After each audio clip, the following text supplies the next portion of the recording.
Hello and welcome back to the couch. We saved you a seat, and there's a seat for everyone. Today, I'm here to talk about Captain America Brave New World. I just got out of the theater just a few minutes ago, and I'm going to share a few of my thoughts with a non spoilery review and then a spoilery review.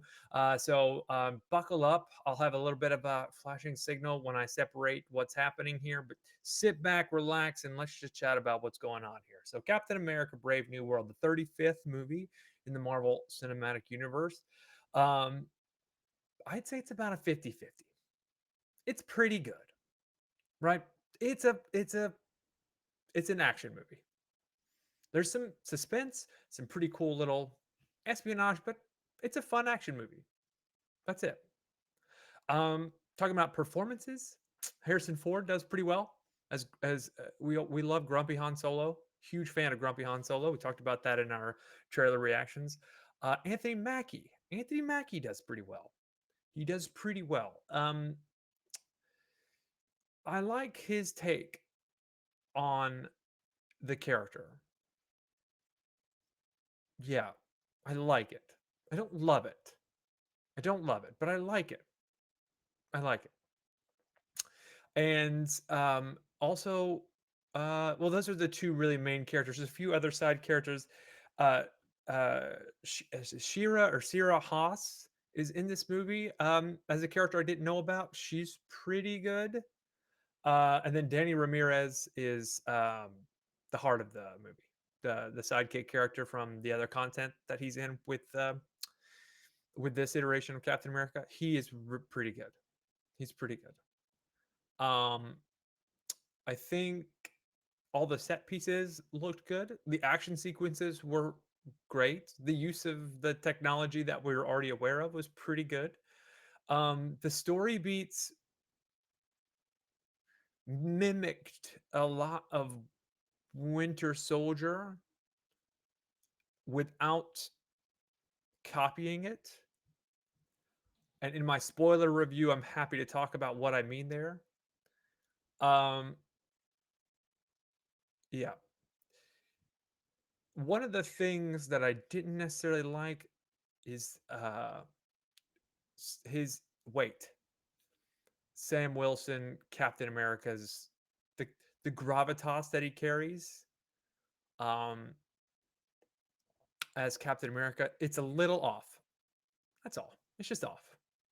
And after the first half of the movie, I kind of just moved on past it, which is respectful, debatable, whatever you want to call it. I just kind of I let it slide. Um, the the sound was good. The editing was fine. The action set pieces were cool. Um, and it was a clean 2 hours. I mean, I don't like movies much longer than 2 hours, so it was a clean 2 hours. It followed, but like I said, it followed some of the same beats. Actually, I would say it's beat for beat in terms of action, dialogue, suspense, all of that. Pretty close to Winter Soldier. Pretty close. Not the same, but close. And I'm happy to talk about that with anybody. I'm there's I could be wrong, but yeah. I mean, Captain America Winter Soldier is my favorite Marvel movie. I don't know that there's a huge debate about that either. I think most people put it in their top 3 or 4. Uh maybe most people, there's a few of the Marvel movies I'm not a massive fan of. I won't say them now. I don't want my credibility kind of destroyed because there's one in particular that I really don't like, and a lot of people love it. So, but I'll say that in terms of with Winter Soldier being my favorite Marvel movie, I think I could see the same beat here, beat here, beat here, action set piece here, action set piece here, action set piece here.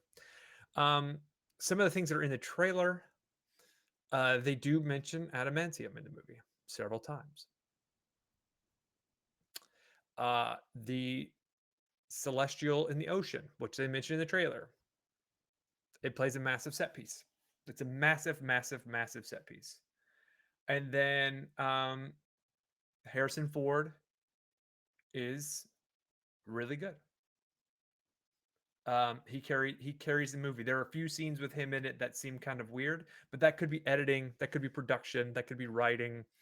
They're a little bit strange. There's a few scenes for each character where it's like, that's weird. That's a little weird. That's a little strange. What are we doing here?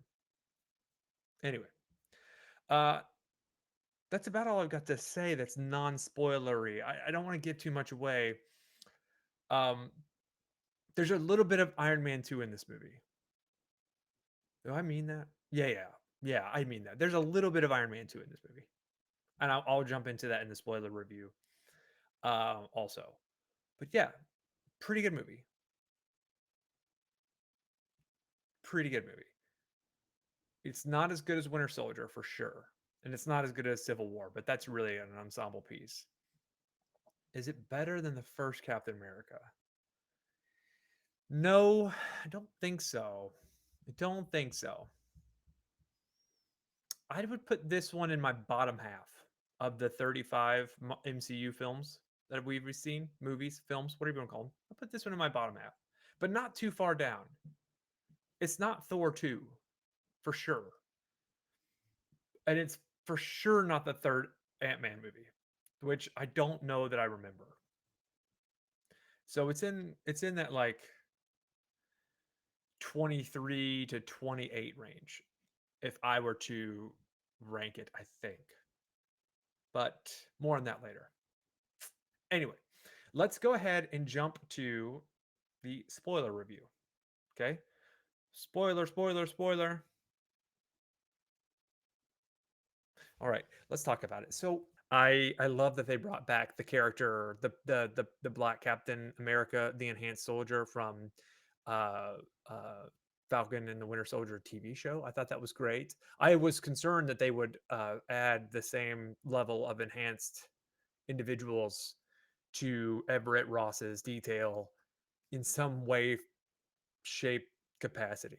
Um, there's a lot of there's a lot of Hulk references, and of course, in the trailer, we see the Red Hulk fighting our new Captain America, and it's kind of weird. And then they shoehorn in this random girl who apparently is it's a widow in the widow program. I thought I could have gone without that, if I'm being honest with you. That's what I'm saying. It kind of felt like Iron Man 2 right there. It kind of felt like, uh, but they didn't shoehorn in a love interest either, which I super, super, super appreciate. Let me double down on that. Thank you for not shoehorning in a love interest for no reason other than just to have a girl on screen. Please don't do that. That's horrible. What they did here was way better. It just felt odd. I was like, okay, um, I I don't know how it was. I just I don't know if it was the wrong actress. I don't know. There was something about it that was odd. Anyway, um, that's kind of my take on that. The stealing of the adamantium at the beginning. Okay, there's a Winter Soldier thing there.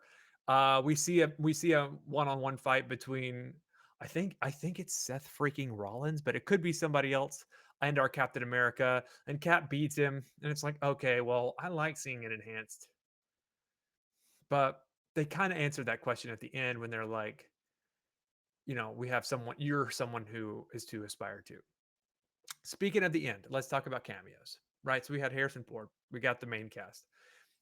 Having Bucky show up, really cool. I had no idea he was running for Congress. That's on me. That's on me for sure. But he's running for Congress. Like, where aren't we about to watch the Thunderbolts movie in like 3 months, where he's the protagonist and he's running for Congress?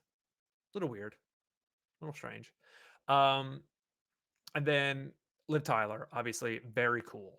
Love that Liv Tyler showed up. I was concerned they would leave her out. I think I grew up in I was born in the '80s, grew up in the '90s. I think Liv Tyler is a unbelievably beautiful person. So it was cool to see her because I'm like, oh wow, Lord of the Rings, uh, Armageddon, just she's beautiful. So I'm into that. I think I love that she's in there. The plot. Let's talk about the plot. The plot was cool. That there was this super brain that turned everyone against each other, i.e., Civil War. That no one, are we not gonna? Okay, Civil War was a conniving super brain who pitted everyone against each other, and it happened again in this movie. Uh, I love the Thinker. I think he was menacing, uh, brilliant. His motivations were a little weak. I think that's pretty much the same for every Marvel movie, though. The villain's motivations are a little bit whatever. Um, what else? Oh, right, the action set pieces that are very similar to Winter Soldier. So I think if you were to put it on a timeline, there would be some overlap in how the the opening scene of Winter Soldier, they go for the run, and then he goes on the mission in the Indian Ocean, ironically, and then there's a bunch of other things that happen. It's maybe the same beats, maybe the same beats. The fight scene on the street when Captain America, Steve Rogers, and the Black Widow fight Bucky, and they have to escape in the car, and it's kind of weird. It's kind of a weird shoe in action scene, and they do that. This action scene in this movie is the flying around the massive celestial. I mean, it's at the same point exactly in that movie. I'm pretty sure they're in the same exact points. It's kind of strange though. I mean, I love the fight scene at the end. Actually, I was concerned. I think William and I spoke about it on the thing. Who's gonna fight the Red Hulk? Who's got it? Right? Because I mean, if we start from the top down, regular Hulk, Thor, the She Hulk that we've seen could fight this Hulk.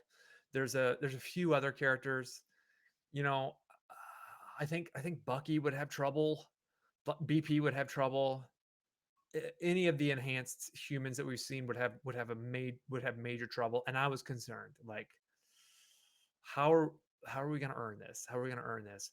And I think to most degree they do, and then they hit us with the talk no jutsu, which is how the only way they can conceivably beat gamma filled rage monster is talk no jutsu. For those who know, you know, but talk him down, he's angry, you know. Talk no jutsu. um yeah. The use of the vibranium in his suit was very cool, and I had forgotten about the release of the energy after it had gotten to a certain point. Like it captures and stores energy, and then he can release it. I thought that was he did it with his right wing. I love that he had a right wing and he held the shield in his left hand, like he's, um, that was very like anime and fun cartoon, and I thought that was kind of cool for a final stand situation. Um, but yeah, like I said, super happy they didn't have a love interest. Like, don't do that. Don't do that. Did I think the Black Widow character was too much? Yeah, way too much. Way, way, way too much. It didn't need to be adamantium, right? Right? Like, there's no real payoff to the introduction of that word in this story, and I don't foresee in the next few stories, unless it's the only way they can defeat the villain in Thunderbolts, that we can do that. But yeah, I love seeing Bucky. Winter Soldier is probably my favorite character in all of the MCU, all 30. I love his story, and I like that he's like enhanced and he has a vibranium arm, and he's kind of like the left. He's kind of like the arm. You know, he's kind of like the attack to Steve's shield, right? They play opposing sides in that. I just love that. What else is there? Yeah, the beat thing really does have me where you really just have, oh, action scene here, action scene here, action scene here. And I love both great and kind of trashy action movies. I'm a huge fan of both. I kind of capture them for what they are. They're just spectacle, really, right? um I love that kind of thing. But I mean, the fight scene through DC, I live in DC. The Capitol building's not far from my house, and that fight scene was really cool. It was it looked like what a Hulk would do. What else do I got? Would I see it again? Not in theaters, not again. Would it benefit from IMAX? No, I don't think so. Ooh, I love that. Ooh, sorry, I want to just ADHD just happened.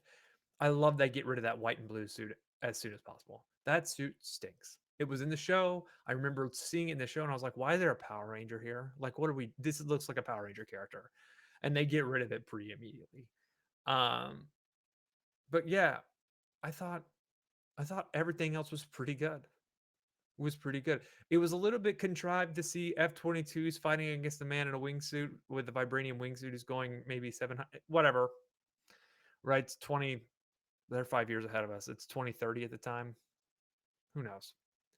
Who knows? But there's a little bit too much suspension of disbelief. There's a little bit too much headcanon they expect you to carry. And if they maybe took that out, that would maybe make the movie better. But it's not a bad movie. It's actually pretty good. Like you don't know where they're gonna go next. And like I said, the villain is he's always seems to be in the right place at the right time, and they don't kind of, you know, tell you why he's capable of doing that. But he isn't seen as some, sniveling little nerd of a villain who's just smarter than all the good guys. He seems pretty formidable, which I appreciate. Like they didn't treat him like that. But I'll tell you, the biggest, largest gripe is the lack of gravitas that Sam Wilson has. And that might be how Anthony Mackie carries himself. It might be that he carries himself with enough gravitas, but they don't write it into the script. It's odd. It's just odd. It's not bad. It's not bad. It's just odd. Yeah. Yeah. I don't think there's going to be any super. This isn't really worth a rewatch. Uh, I will say that the end credit scene is shoehorned in. I mean, that's just whatever. But yeah, everything else is pretty. It's pretty good. It's just pretty good. It's fun. It's fun. Kids could watch it. There's not a ton of blood. There's not a ton of, you're not watching a 16-year-old Peter Parker get his face bashed in, which happens in every Spider-Man movie, and it's a lot. Uh, and like I said, it's good. It's good. Not great. Not bad. It's good. But that's my review. We're going to be releasing a few more other things on the channel. We'll have one more episode of Kitchen Couch Confidential coming out hopefully Saturday with some more Marvel content attached to that because my co-host is going to be he's a big Marvel dude. He loves that kind of stuff. And we'll shout him out so you can capture all of his content when he releases it because he's also one of us. And yeah, we'll be doing some more trailer reactions, some episode reactions. You'll see some content from Soul Leveling on Saturday, and you'll see some. I think I'm going to do the Accountant trailer reaction, the Accountant 2. We might do a watch along on Saturday too, so be ready for that. Anyway, thank you for your time. Just remember, there's always room for on the couch, and let me know how we can make it better.